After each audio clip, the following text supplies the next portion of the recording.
Historical Wedding Series Tale 6, Hidden Rose City Wedding 20C Chapter 1, Petra, Jordan. A man alone in the desert is either lost, hunted, or both. Ahmad was both. His clothes hung in tatters, dried blood mapped across the wounds on his skin, and his water pouch held barely enough to wet a cracked lip. He had been walking for days through a landscape that offered nothing but rock and heat, and the particular cruelty of a sun that never seemed to move. He was from Saudi Arabia, a kingdom far south, and he had no intention of ever returning to it. The princess had seen to that. He spotted a rocky hill in the distance that promised shade, and pushed toward it on pure stubbornness. When he finally collapsed against its base, he heard something that didn't belong, the sound of moving water. He followed it to a watering hole, and near the watering hole, he found a crack in the rock face, roughly half his height, no wider than his shoulders. He peered through it. On the other side was a city. Not ruins. Not a camp. A functioning, inhabited city, its buildings carved from and colored by the surrounding red stone so perfectly that from any distance it simply disappeared into the landscape. Ahmad used the last of his water to slick his skin and squeezed through the crack. On the other side, he drank deeply from a dam fed by an underground water system that threaded through the entire city, to farms, bathhouses, wineries, fountains, cisterns. The architecture was elegant and compact. Central courtyards ringed by rooms, latticed windows, covered gathering spaces, separate enclosures for animals. Sacred stone carvings lined the temple streets. The place hummed with life. "Hello, stranger." He spun around. A young woman stood watching him, unafraid, with a calm that made the whole situation feel less like trespass and more like arrival. "You look hurt and hungry," she said. "Come with me. I'll give you food, wine, water to bathe, and clean clothes." He knew nothing about her, but something in her voice was so genuinely matter-of-fact that he followed without asking questions, which, as it turned out, was exactly the right instinct. She navigated them through back paths that avoided the main crowds. Her dress was black, hand-embroidered, with a gold rectangular slit at the collar, and she wore a red hijab over her hair. As they walked, she offered him her name without ceremony.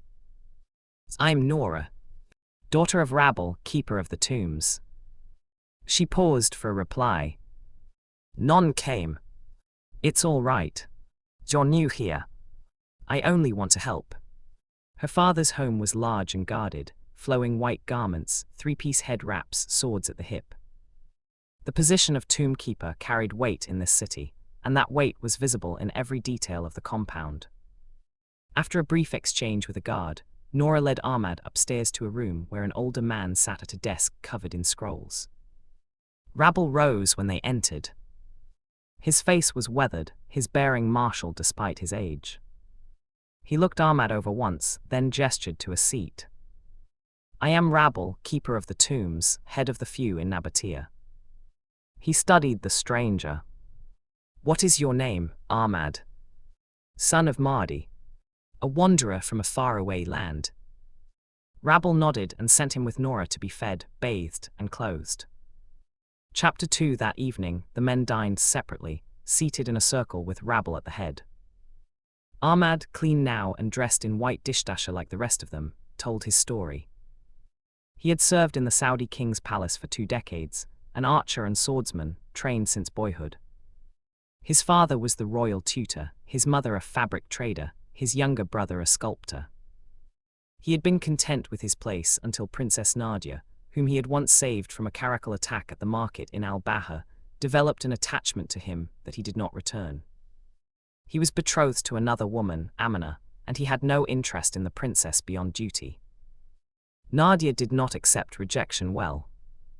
She accused him publicly of watching her while she bathed. Despite his sworn innocence, he was arrested, lashed 777 times, and scheduled for beheading the following morning. The night before his execution, Nadia herself came to his cell, weeping, apologizing, setting him free. She gave him food and water, and told him to run and never come back. He had run north and kept running until the desert swallowed him whole. The chief guard, Hamza, pressed him. What proof of innocence did he have? Ahmad stood and removed his robe. The room went silent at the sight of his back. "If these scars and my vow to Allah are not sufficient," he said quietly, "then I have nothing more to offer." He dressed and sat back down. Rabble spoke. I believed him. The matter was closed. Ahmad will live in my house, learn the ways of Nabataean, and become one of us. Akil will teach him. After dinner, Rabble introduced him to the household, then handed him to Nora for a tour of the city. As they walked, she told him things with the easy confidence of someone who had never needed to perform for anyone. This was the rose-red city, named for the redness of its stone and soil. They traded with the outside world disguised as foreign merchants, selling myrrh, frankincense, spices, and handmade fabrics and beads. They had remained hidden intentionally. Neighboring kingdoms had noticed the desert civilization flourishing. What greed could not find, it could not destroy. She showed him the great statues, Dashara, Lord of the Mountains, supreme god of the Nabataeans, the goddess wives Alat, Alazat, and Mant. She showed him the temples, the Garden Temple, the Temple of the Great Lion, the Great Temple, the Kasser Bint, the rock-cut altar. She explained the family tombs, where the dead were honored with feasts and gifts, the spirit believed to return to receive them. The larger tombs at the city's entrance, those were for rulers and keepers. Her father had not told her everything about those. That knowledge passed from keeper to son, and she had no brother. What prevents the outside world from being like this? Ahmad asked. They chose war over water, she said simply. We chose the opposite. The sun was dropping behind the western mountains. She noted it and turned them back toward home. Ahmad walked beside her in silence, thinking about Amina, her name, her face, and noticing uncomfortably that the feeling was growing fainter. Chapter 3. Ahmad earned his place through effort, not favors. He helped women and children raise tents. He assisted guards with heavy boulders. He learned the Nabataean language until he spoke it without accent. Under Akil's tutelage, he absorbed every custom, religious law, trade tradition, cultural ritual. He was a fast study and a creative one, and the old teacher grew genuinely fond of him. Within 2 years, Rabble had moved him from guest to household member to treasury assistant. He proved more diligent and trustworthy than men who had served for decades. He upgraded the booby trap systems in the tomb entrance. He managed trade inventory. He conducted routine maintenance on the sacred structures. Rabble began sharing tomb secrets with him, slowly at first, then with increasing confidence. Ahmad had 2 close friends, Tarnoon and Zaid, both his age. Both made guards at the treasury on his recommendation.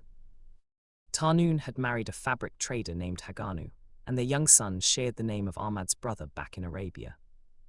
The child reminded Ahmad of everything he had left behind. The grief was manageable most days. He had been given a new life here, and he understood it as a gift.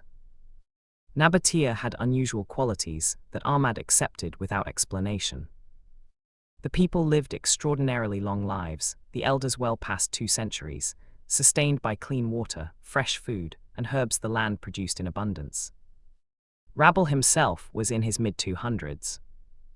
These were simply facts of life in the rose-red city. What was not simply a fact of life, what required no cultural explanation, was the deepening bond between Ahmad and Nora. They walked the city daily. He told her about the outside world, its wars, its greed, its beautiful foolishness. She told him about the water maps, the trading routes, the careful architecture of secrecy that kept Nabataean alive. They talked the way 2 people talk when they have stopped performing for each other. Everyone in the city noticed. Rabble noticed most of all and said nothing yet. Chapter 4. Rabble called Ahmad to the treasury, alone one afternoon. He began by recounting everything, the welcome, the trust, the secrets now shared between them. He said what Ahmad had not quite let himself hear yet, that in the absence of a son, in the answer to years of prayers and sacrifices to Dashara, Ahmad had arrived. Not from his blood, but unmistakably his. I am honored, Ahmad said, and meant it without qualification. Then Rabble said the other thing. He had watched Ahmad and Nora for 2 years. Their bond reminded him of what he had found with Gamalat, the immediate pull of it, the steadiness that followed. He described meeting Nora's mother in a class taught by Akil's father, Obodas, both of them young and serious and drawn together by something that required no argument. You love Nora, Rabble said. And she loves you. Everyone in the kingdom knows this. He paused. Do you wish to marry my daughter? Ahmad looked at the man who had fed him when he was starving and trusted him when he had nothing to offer, and said, I have loved Nora since the first day she spoke to me. She has her mother's spirit, generous and good. I wish to take her as my wife and stand beside her in overseeing everything you have built. Rabble was quiet for what felt like a long time. Then he smiled fully, without the usual restraint. You are worthy of her, he said. Consider it done. Ahmad dropped to his knees and kissed the old man's feet. Rabble declared him his heir before they had even reached the house, and the news moved through Nabataean by nightfall. Chapter 5. Peace broke without warning. 50 thieves had found the hidden city. How, no one yet knew. They came armed with curved swords and daggers, faces wrapped in grey fabric, bronze gauntlets at their wrists. 15 guards held the city entrance. They were overwhelmed quickly. 2 escaped and reached Rabble's home with the news. The attackers split their forces. Roughly 25 men swept through the city, burning tents, destroying property, cutting down guards on patrol, killing children and elders without hesitation. Rabble took his remaining 40 guards and engaged them directly, receiving several stab wounds in the fighting. Another group, led by the thieves' commanders Khalil and Nasir, moved directly for the treasury.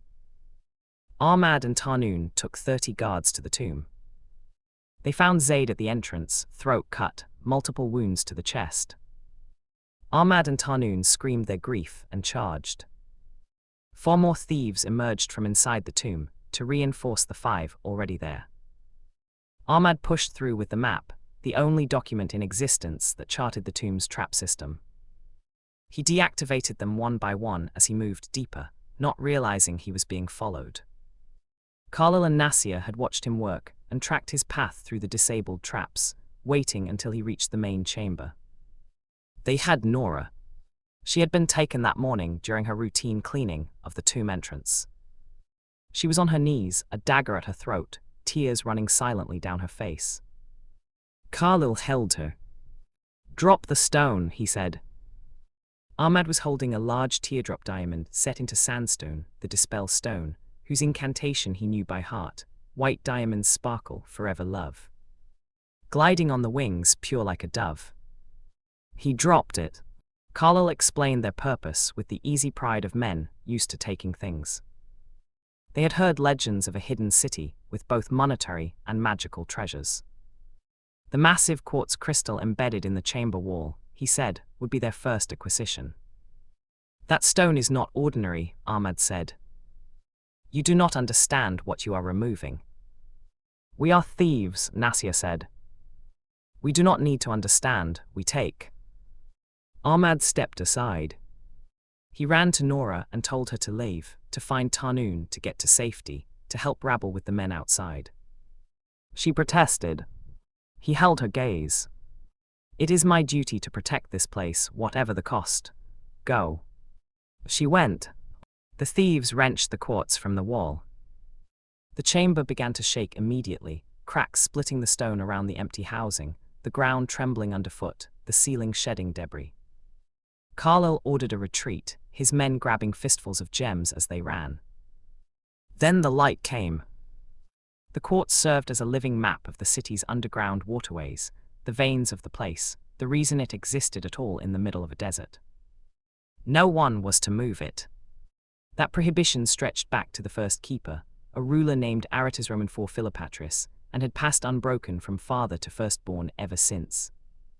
With the stone removed, the water stopped. Cracks appeared throughout the chamber. And from the resulting light emerged a figure that was not a man. The Djinn, first keeper of the tomb, ancestor to Rabel's entire lineage, guardian since the city's founding, rose from its interrupted sleep furious. It moved through the fleeing thieves without difficulty, dispatching them with a force that required no description. It found Carlo and Nassia last, lifted both, and strangled them until they were still. Then it turned to Ahmad. "Replace the stone," it said.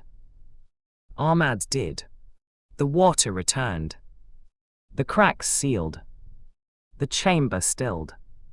"You have proven yourself," the Djinn said. "I give you my blessing to lead this people and become the next keeper after Rabel. When you die, your body and soul will rest with ours." It vanished between one breath and the next. Ahmad found the dispel stone on the ground near Nassia's body, pocketed it, and walked out into the light. Chapter 6. Ahmad spent the days after the attack tending to the wounded, burying the dead, and saying nothing about wanting recognition.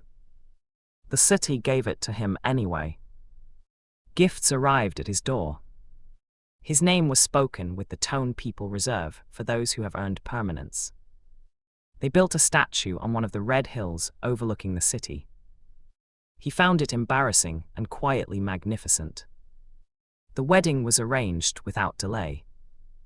Nabataean custom required the groom's mother to first meet privately with the bride, followed by the groom's eldest male relative approaching the bride's father for permission.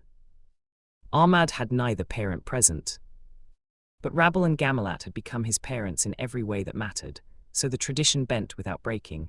Rabel offered his daughter's hand himself, and Akil, who had considered Ahmad a son through years of teaching, signed in the place of Ahmad's father on the marriage contract.